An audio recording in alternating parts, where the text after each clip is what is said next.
Tonight, fugitives face court following a dramatic few days and new grants for agricultural technology.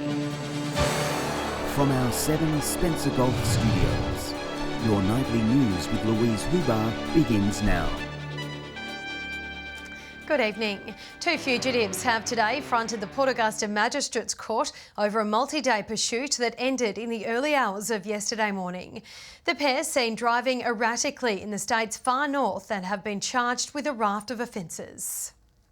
30-year-old Safia Stewart and 28-year-old Alex Blake appeared here at the Port Augusta Magistrates Court this afternoon via video link. The pair formally charged last night, both with 3 counts of theft and failing to comply with a direction under the Emergency Management Act. Blake was also charged with 2 counts of dangerous driving to escape police. This vision captured by crew on board a Polair aircraft, showing the pair going through dirt roads in a vehicle in the state's far north. Finally, the couple arrested in the early hours of yesterday on a rural property and were taken back to the Port Augusta police station. Today's court hearing lasted just minutes. Both wore white gowns and appeared quiet. Neither put in an application for bail and will be remanded in custody. The pair are due to face court again on January 20 next year. Laura Milovanovic, 7 Spencer Golf News. Cattle and sheep farmers are set to benefit from a state government cash splash to put towards agricultural technology. Solomontown livestock producers are welcoming the initiative, with their operations relying heavily on advanced machinery. A quiet Friday morning here at HB Rural, with farmers rounding up some heifers to kickstart the day. Based at Solomontown in the mid-north and down at Lucindale in the southeast. We run a beef, cattle and a lamb fattening enterprise. These local cattle producers are among those eligible for a $10,000 state government grant. The initiative in a bid to bring sheep and cattle farmers up to scratch with the latest agriculture technology. Uptake that ag tech and start using new technologies that will improve their productivity and improve the profitability of the whole sector. There's a lot more technology these days that can track from when the calf's born right through for 2, 4 and 600 days of weight for growth for the EBV figures. Farmers say the latest technology is imperative for their operations. Weighing out feed to individual pens on cattle to how much they eat daily intake, ear tag readers through the cattle through the feedlot and stud cattle enterprise for individual traceability. Local producers working together to keep each other up to date. With all the latest technology that's around the place to make it easier for every day-to-day business. Following a challenging season, Heath Tiller says the grants couldn't come at a better time. Those people that probably been doing it a bit tougher lately through the drought and that, to be able to help assist with to keeping up with all the technology that's around. Those interested can seek more information online. The simplest way to get more information is to go to the PIRSA website. Just follow through the links. Shari Hams, 7 Spencer Golf News. A seaweed aquaculture farm is set to begin operations near Port Lincoln by summer's end, spruiked to create dozens of much-needed jobs for the region. The American company CH4 Global is expanding its operations to 3 sites across South Australia. A new industry breaking ground near Port Lincoln. So it's about developing a new technology that will have a massive impact on climate change, but at the same time creating a new industry in South Australia around the actual farming of the seaweed. American-based company CH4 Global branching out operations to South Australia, set to farm and harvest seaweed in Port Lincoln, York Peninsula and Kangaroo Island. It's an amazing place for growing and farming seafood. So there's a lot of infrastructure, there's a lot of people with experience and technologies in town that can be applied to a new and emerging industry like seaweed. The company establishing a new seaweed cattle feed, expected to reduce methane emissions by up to 90%. For Port Lincoln, this will mean a lot of people employed in those service industries, but also within the processing, the preparation on land before the seaweed goes to sea. It's a huge coup for locals, with more than 2,000 direct jobs to be created. Any opportunity that we can get where we've got new businesses coming in that promise employment in any field is always looked upon favourably from our point of view. The type of seaweed being farmed already grows in the Spencer Gulf. The company says it provides opportunities to expand production across the west and east coast. It's just a fortuitous thing that we have the species that we want growing in an area that's already a very successful aquaculture hub. The company hopes to be operational by summer. So long as we've got all of our environmental concerns covered, then this is a good opportunity to see more people employed and employed in different areas. Nathan Regter, 7 Spencer Golf News. Stay with us. Still to come tonight, excitement around the future of a foal born in Port Lincoln and hay delivered to farmers in need in Broken Hill.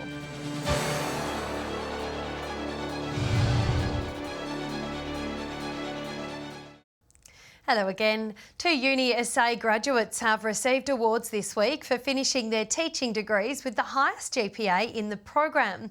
The students say the program was extremely beneficial to their learning, with both now working in teaching positions across Whyalla. Quite happy about it. It was quite an unexpected surprise and I'm quite happy to be receiving this award. I think it's a huge benefit for us in Whyalla that we have the Whyalla campus offering education programs, because we get to have students who understand and live in Whyalla. Whyalla Partnership sponsored the awards. Port Lincoln Cup winner and local thoroughbred Dexter Devil has been recognised on the racing stage, being awarded this year's Best Performed Horse. And the good news keeps coming, with a new foal born last week with the same sire as Dexter. Her owners hope she'll continue the family's racing legacy. From humble beginnings, Port Lincoln racehorse Dexter Devil has taken strides in the racing world. It's a thrill for us all and for all the owners. The thoroughbred being awarded this year's Best Performed Horse. We were ecstatic when we heard that, because not too many horses from the bush get to that. Born and raised near Port Lincoln, Dexter was orphaned by his mother at just 3 months old. Graham and Josephine Bacchus taking it upon themselves to hand raise the foal. He became right in your face, wanting to be a human instead of a horse, so we tipped him out as soon as we could and an old mare looked after him. Dexter quickly became a household name across South Australia, winning races in Adelaide and most recently taking out this year's Port Lincoln Cup. The gelding trained by jockey Shane Cahill near Strathalbyn. And Shane, he does a marvellous job with him. He brought him over and he rode him, of course, and yeah, he was really good. It's hoped the thoroughbred's racing legacy will continue on, with a filly being born last week, the pair sharing the same father. She's a little sweetie and we're hoping she can be as good as Dex, but we don't know yet. Under the watchful eye of Mum, the foal is still sussing out her new surroundings. She's expected to be introduced to the rest of the family next week. Beautiful, yeah, beautiful. No, she's really very possessive and yeah, no, we're pretty happy. She looks after the foal. In a week or so's time, the foal will go out in the paddock with the other horses there and just play with the young ones. As for a name, the owners say they'll use inspiration from their grandchildren. Summer Star. Nathan Regter, 7 Spencer Golf News. A Port Lincoln aged care home has received a scathing review by the Aged Care Commissioner, which found there were severe risks to the safety of residents. The unannounced audit was launched at the Eyre Peninsula Old Folks Home last year. The review found the service failed to meet more than half of the 42 requirements set out in the aged care quality standards. In a statement, the facility says it's worked closely with the Commission and has rectified most of the mistakes. It says the health and comfort of residents is the priority of all who work at the home. The facility was re-inspected last month, with a new report being prepared. Drought-stricken farmers in New South Wales have been thrown a lifeline, with deliveries of hay being sent to communities in need. 20 trucks full of hay made the important drop-off to 22 farmers helping feed livestock. Rural Aid says the delivery was desperately needed, as large parts of Western and Central New South Wales remain in drought. We've been very spoilt and humbled by people donating their hard-earned money and helping people out in drought. More than 780 bales of hay were delivered across 8 locations. Stay with us after the break. A day in pyjamas to support children in need. And art from Port Augusta students showcased at a local gallery.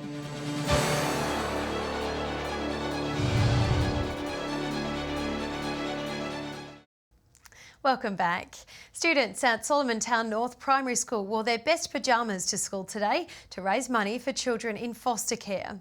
The school raising awareness and funds for the National Pyjama Foundation. Slippers and dressing gowns isn't the regular uniform for these students, but today's special. Solomontown North Primary School glowing bright this morning, celebrating Pajama Day. And that is all about wearing your favourite pyjamas to school and raising money for kids under care. All the money that is raised will go towards the Pajama Foundation and used for the Love of Learning program. The program conducted by National Pajama Day Foundation, which works to help children in care receive the best education possible. The mentors actually go through, work with their literacy, numeracy and basically their whole learning. And what that does is just gives the kids a better start in life. The school helping students understand the connections with the foundation and the Port Pirie community. Because some people don't have a great family and they had to get taken away from their actual family. So we kind of hope that they have a great time at Solomontown because it's a fun place to be. Solomontown Primary School is a very caring, nurturing school, and so we think it's important that we actually support the Pajama Day to fundraise for them. Parents, teachers and students all backing the cause with pancakes to kickstart the day, donated by a local supermarket. But that part is not unusual for this school. Volunteers run a breakfast club every morning. Up to 40 children a morning to come and have breakfast. So very important that children are fed. Full tummies, can't learn if you're hungry. Shari Hams, 7 Spencer Gulf News. And students from Carlton School in Port Augusta have some special creations on display at the Platform Gallery. Today, kicking off the Connection to Culture exhibition, which will be on show for the next 2 weeks. Dot paintings of all colours and shapes filling the wall at this gallery. Today marking the official unveiling of the art created by Carlton students, which have been in the making for weeks. I did seasons, and I call it abstract seasons because they're what I see when I see the seasons and the colours I think of when I think of these seasons. The class led by Miss Marley, a student teacher keen on teaching this group of students all about cultural art. The exhibition focus is on landscapes, animals and plants. So as you can see throughout the exhibition, the students have done their own interpretation of that. Giving them a boost by showing off their talents to the community. I looked at my paintings, I saw something completely different, I didn't like it, but she told me they were amazing, and they're like she just made me feel like they were good and they were better than I thought they were when I saw them. So many of the kids have gained so much confidence, they've been so resilient to finish this off. Their own interpretation of their own culture is amazing.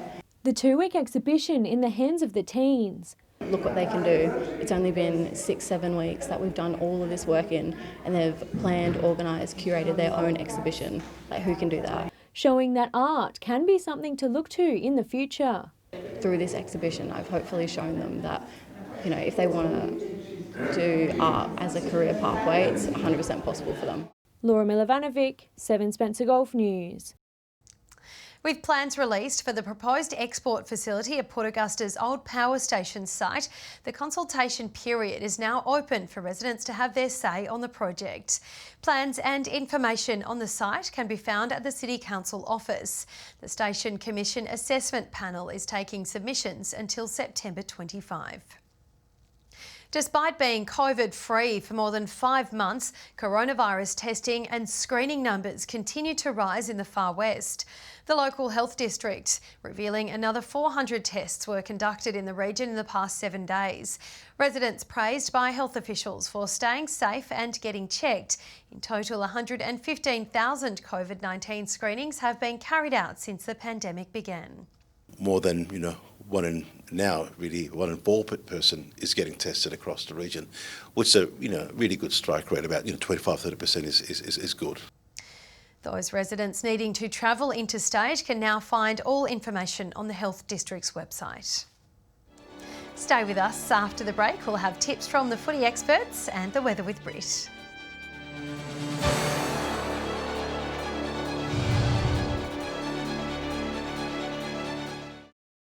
Hello again. Now time to hear about who's best to back in this week's footy games. Here's the experts.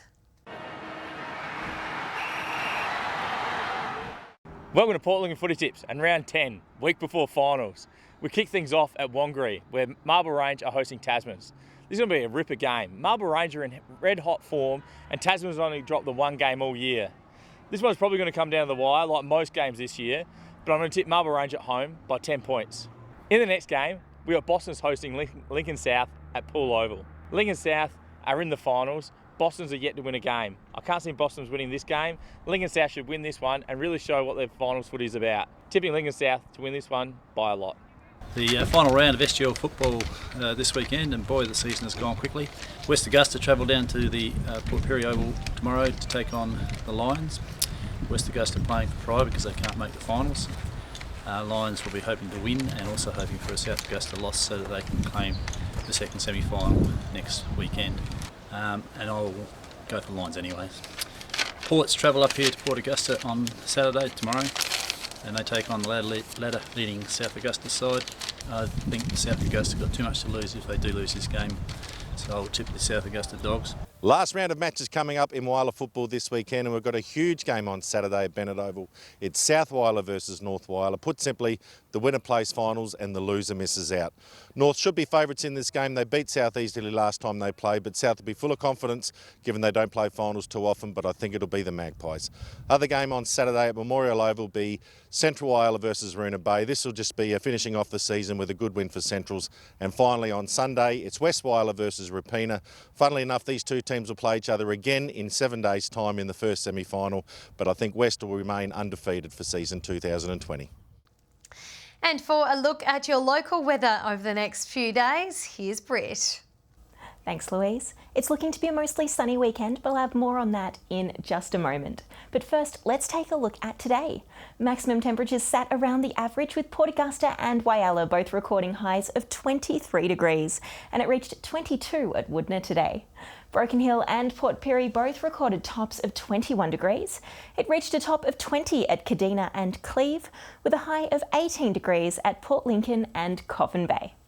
From the skies, cloud crossing southern South Australia brought a few showers to the southeast today, but we didn't see much of that activity about the Spencer Gulf. To our north, bright high jet stream cloud crossed parts of the state, while several agricultural areas remained mostly clear. Moving on now to tomorrow, winds west to northwesterly on the Gulf waters, sitting at around 10 knots. Seas below 1 metre with south to southwesterly swells. Partly cloudy conditions forecast for Port Lincoln tomorrow, looking at a top of 19 degrees. Cleve mostly sunny and 21. A sunny day for Woodner with a high of 23 degrees. Whyalla mostly sunny and 21. A top of 24 for Port Augusta tomorrow, looking mostly sunny. Kadina mostly sunny and 19. A mostly sunny day on the way for Port Pirie with a top of 22. The same at Broken Hill. Clare partly cloudy tomorrow with a top of 18 degrees. Now let's take a look at your Sunday. It's set to warm up across the region with bright and sunny conditions expected about most parts. The lower Eyre Peninsula looking to be partly cloudy. A top of 30 degrees forecast for Woodner. Port Augusta at 29, Whyalla and Port Pirie both with tops of 27 degrees, Broken Hill 25, Kadina, Port Lincoln and Adelaide all 24. And now let's take a quick look ahead into next week. Strong winds forecast for Monday, warm and partly cloudy conditions expected. Woodner with a top of 34 degrees, Port Augusta 32, Whyalla 31, Port Pirie 30, and a top of 29 for Port Lincoln, Broken Hill 28, Kadina 27 degrees on Monday. And it should be fine and partly cloudy on Tuesday, but much cooler, with maximums sitting in the late teens and early 20s. Apart from Broken Hill, where it's looking to remain quite warm, a top of 31 degrees there. Port Augusta and Woodner both with tops of 22, Port Pirie 21, a top of 20 degrees for Whyalla, Kadina 19, Port Lincoln a top of 18 degrees. And Louise, that is your weekend weather. Back to you. Lovely, thank you for that, Britt. And that wraps up your local news for this week. Thank you, as always, for joining us. John Hunt will be with you next week. We'll leave you tonight with some beautiful shots of the sunrise this morning in Port Augusta, taken from a very talented local photographer. Have a lovely and safe weekend. Good night.